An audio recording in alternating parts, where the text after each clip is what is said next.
And God called Moses from the burning bush. He called in a still, small voice. And he said, Moses, Moses. And Moses listened. And he answered and said, Lord, here am I. And the voice in the bush said, Moses, draw not nigh, take off your shoes, for you're standing on holy ground. And Moses stopped where he stood, and Moses took off his shoes, and Moses looked at the burning bush, and he heard the voice, but he saw no man. Then God spoke again to Moses, and he spoke in a voice of thunder, I am the Lord God Almighty, I am the God of thy fathers, I am the God of Abraham, of Isaac, and of Jacob. And Moses hid his face. And God said to Moses, I've seen the awful suffering of my people down in Egypt. I've watched their hard oppressors, their overseers and drivers. The groans of my people have filled my ears, and I can stand it no longer. So I've come down to deliver them out of the land of Egypt, and I will bring them out of that land into the land of Canaan. Therefore, Moses, go down into Egypt and tell old Pharaoh to let my people go. And Moses said, Lord, who am I to make a speech before Pharaoh? For Lord, you know I'm slow of tongue. But God said, I will be thy mouth, and I will be thy tongue. Therefore, Moses, go down yonder in the Egypt land and tell old Pharaoh to let my people go. And Moses, with his rod in hand, went down and said to Pharaoh, Thus saith the Lord God of Israel, let my people go. And Pharaoh looked at Moses. He stopped still and looked at Moses. And he said to Moses, who is this Lord? I know all the gods of Egypt, but I know no God of Israel. So go back, Moses, and tell your God I will not let his people go. Poor old Pharaoh. He knows all the knowledge of Egypt, yet he never knew the one and the living God.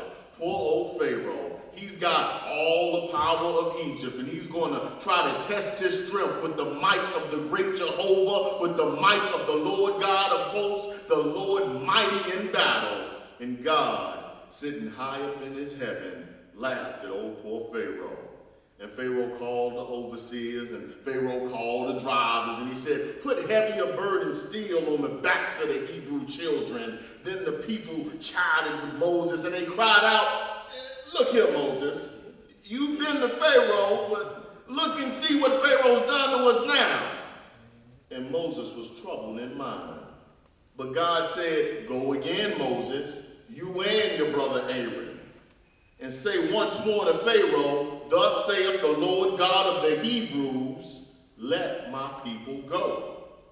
And Moses and Aaron, with their rods in hand, worked many signs and wonders. But Pharaoh called for his magic men, and they worked wonders too. So Pharaoh's heart was hardened, and he would not let God's people go. And God rained down plagues on Egypt, plagues of frogs and lice and locusts, plagues of blood and boils and darkness and other plagues besides. But every time God moved the plague, old Pharaoh's heart was hardened, and he would not let God's people go. And Moses was troubled in mind. Then the Lord said, listen, Moses, the God of Israel will not be mocked. Just one more witness of my power. I'll give hard-hearted Pharaoh this very night about midnight. I'll pass over Egypt land. In my righteous wrath will I pass over and smite the firstborn dead. And God that night passed over. And the cry went up out of Egypt. And Pharaoh rose in the middle of the night, and he sent in a hurry for Moses. And he said, go forth from among my people, you and all the Hebrew children. Take your goods and take your flocks and get away from the land of Egypt. And right then, Moses led them out with all their goods and all their flocks. And God went on before, a guiding pillar of cloud by day and a pillar of fire by night. And they journeyed on in the wilderness and came down to the Red Sea. But in the morning, in the morning, they missed the Hebrew children. 400 years. 400 years. They held them down in Egypt land, held them under the driver's lash, working without money and without price. And it might have been Pharaoh's wife that said, Pharaoh, look what you've done. You let those Hebrew children go, and who's going to serve us now? Who's going to make our bricks and mortar? Who's going to plant and plow our corn? Who's going to get up in the chill of the morning? Who's going to work in the blazing sun? Pharaoh, tell me that. And Pharaoh called his generals, and the generals called the captains, and the captains called the soldiers, and they hitched up all the chariots, 600 chosen chariots of war, and 2,400 horses, and the chariots all were full of men with swords and shields and shiny spears and battle bows and arrows. And Pharaoh and his army pursued the Hebrew children to the edge of the Red Sea. Now the children of Israel, looking back, saw Pharaoh's army coming. And the rumble of the chariots were like a thunderstorm, and the whirring of the wheels was like a rushing wind, and the dust from the horses made a cloud that darkened the day, and the glittering of the spears was like lightning in the night, and the children of Israel all lost faith. The children of Israel all lost hope. Deep Red Sea in front of them, and Pharaoh's host behind. And they mumbled and grumbled amongst themselves. Were there no graves in Egypt? And they wailed aloud to Moses and said, slavery in Egypt was better than to come to die here in this wilderness. But Moses said, stand still, and see the Lord's salvation.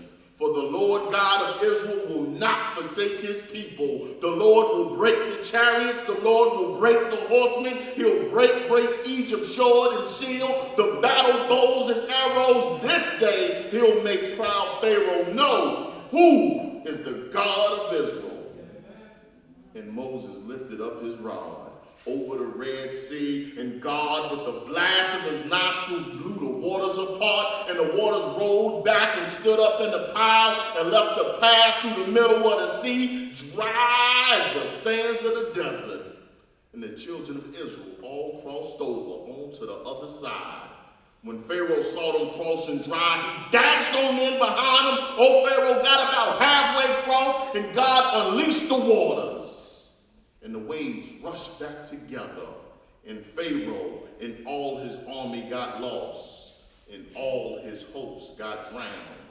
And Moses sang, and Miriam danced, and the people shouted for joy, and God let the Hebrew children on till they reached the promised land. Listen, listen, all you sons of Pharaoh, who do you think can hold God's people when the Lord God himself has said, let my people go?